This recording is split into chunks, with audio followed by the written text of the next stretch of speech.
Jangan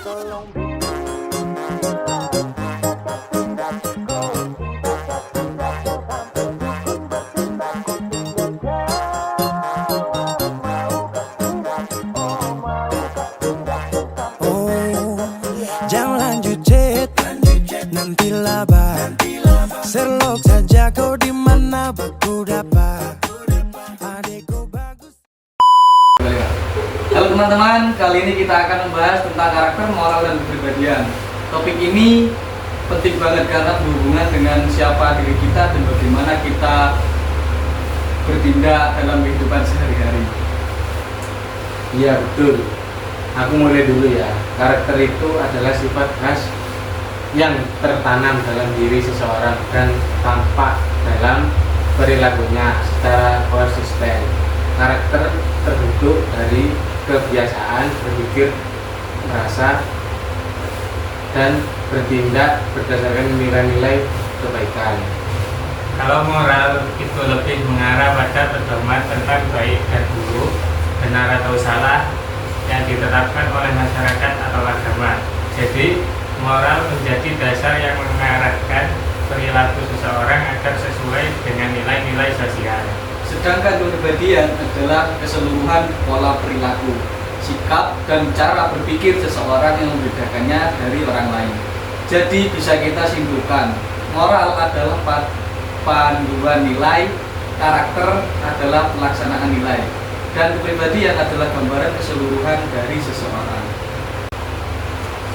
Selanjutnya kita bahas tentang dimensi karakter sebagai sistem manusia. Karakter manusia punya 3 dimensi utama, yaitu 1. Moral knowing, pengetahuan moral, mengetahui mana yang baik dan mana yang buruk. 2. Moral feeling, perasaan moral, memiliki kepekaan dan empati terhadap nilai kebaikan. 3. Moral action, tindakan moral, berbuat sesuai dengan nilai-nilai yang diyakini. Benar banget, jadi karakter itu bukan cuma tahu teori kebaikan, tapi juga tentang kebaikan kita merasakannya dan melakukannya dalam tindakannya. Ketiga, aspek itu saling melengkapi. Ya, kalau salah satu aspek tidak berjalan, maka karakter seseorang belum bisa disebut itu. Misalnya, tahu mana yang benar tapi tidak mau melakukannya, berarti karakter itu belum terbentuk dengan baik. Sekarang kita masuk ke nilai dasar karakter. Nilai-nilai inilah yang menjadi fondasi dalam pembentukan pribadi manusia yang bermoral. Beberapa nilai dasar karakter antara lain kejujuran, disiplin, tanggung jawab, kerja keras, toleransi, dan rasa hormat kepada sesama. Nilai-nilai ini harus ditanamkan sejak dini agar menjadi kebiasaan. Betul. Dengan memegang nilai-nilai dasar itu, seseorang bisa menjadi pribadi yang dipercaya, beretika, dan berperilaku baik di masyarakat. Nilai-nilai itu juga membuat kehidupan sosial menjadi lebih harmonis. Nah, karakter juga mengalami tahap perkembangan yang menunjukkan sejauh mana seseorang sudah membiasakan diri dengan nilai-nilai baik. Ada 4 tahap perkembangan karakter, yaitu 1. Tidak sadar dan tidak terbiasa. Seseorang belum mengenal nilai-nilai kebaikan dan belum menerapkannya. 2. Sadar dan tidak terbiasa. Seseorang mulai tahu nilai-nilai baik, tapi belum konsisten melakukannya. 3. Sadar dan terbiasa namun sesekali lalai. Seseorang sudah terbiasa berbuat baik, tetapi kadang masih lupa atau tergoda. 4. Membudaya dan menjadi ciri khas. Pada tahap ini, nilai-nilai kebaikan sudah melekat dan menjadi bagian dari kepribadian yang dikenal orang lain. Jadi, semakin tinggi tahapnya, semakin kuat karakter seseorang. Tahap keempat ini yang jadi tujuan pendidikan karakter. Kalau moral, menurut teori Lawrence Kohlberg, ada 3 tingkatan utama. Ya, yang pertama tingkatan konvensional, di mana seseorang berperilaku baik hanya karena takut hukuman atau ingin mendapat imbalan. Kedua, tingkat konvensional, seseorang tak taat aturan karena ingin diterima dan dihargai oleh lingkungan.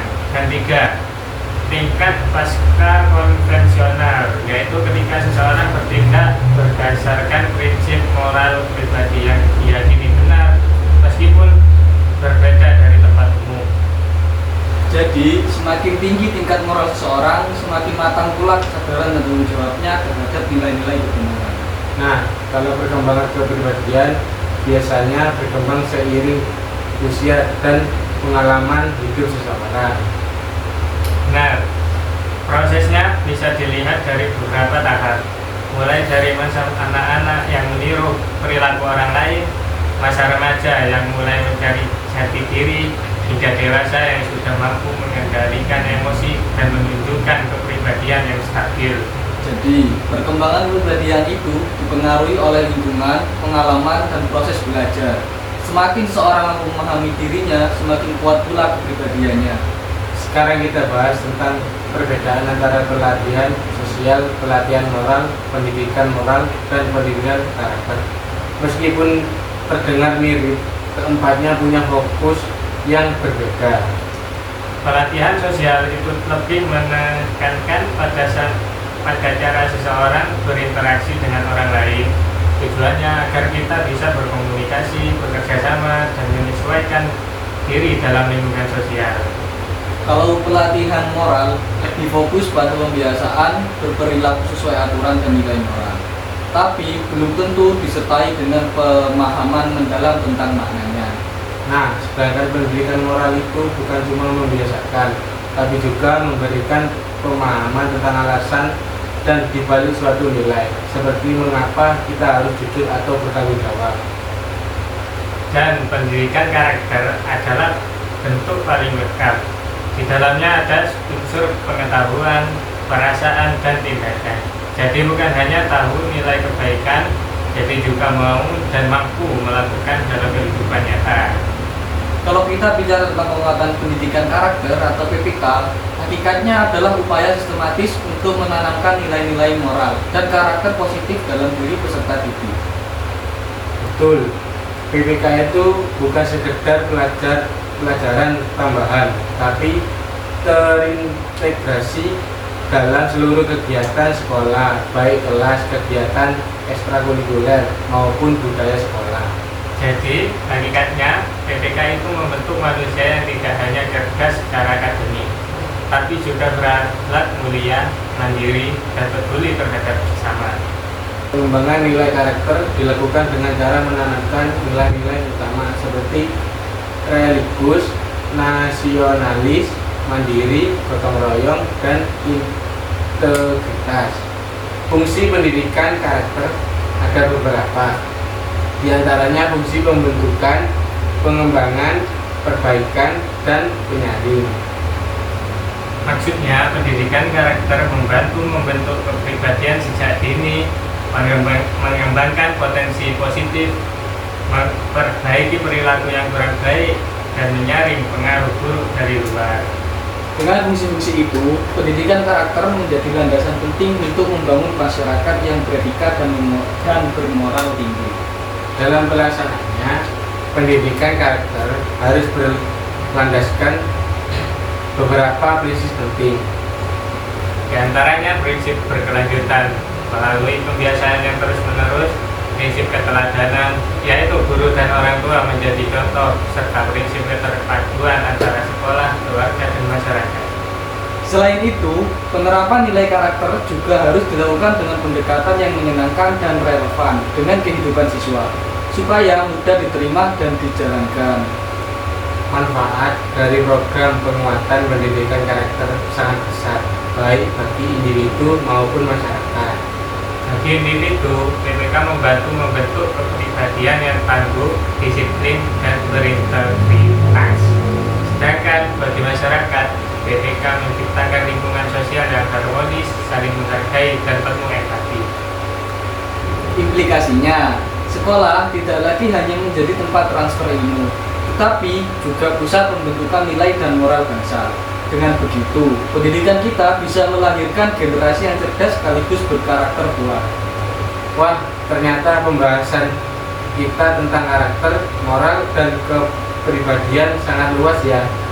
Dari pengertian dasar sampai pada penguatan pendidikan karakter, semuanya saling berkaitan dan membentuk pribadi manusia yang utuh.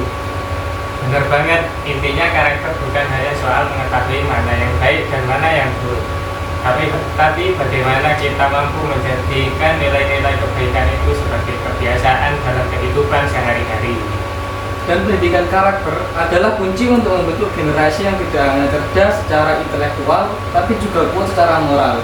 Dan kepribadian baik semua dimulai dari diri sendiri, keluarga, dan lingkungan sekitar.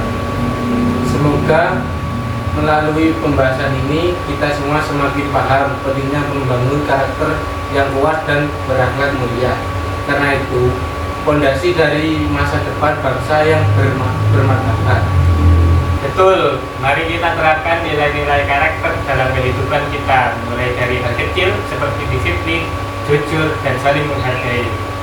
Oke teman-teman, terima kasih sudah mendengarkan sampai akhir. Sampai jumpa di pembahasan selanjutnya. Dan jangan lupa, jadilah pribadi yang berkarakter, bermoral, dan berkepribadian positif. Sampai jumpa. Pusing sa pusing karena umur sudah tua. Aman saja mau ngapain mau repot.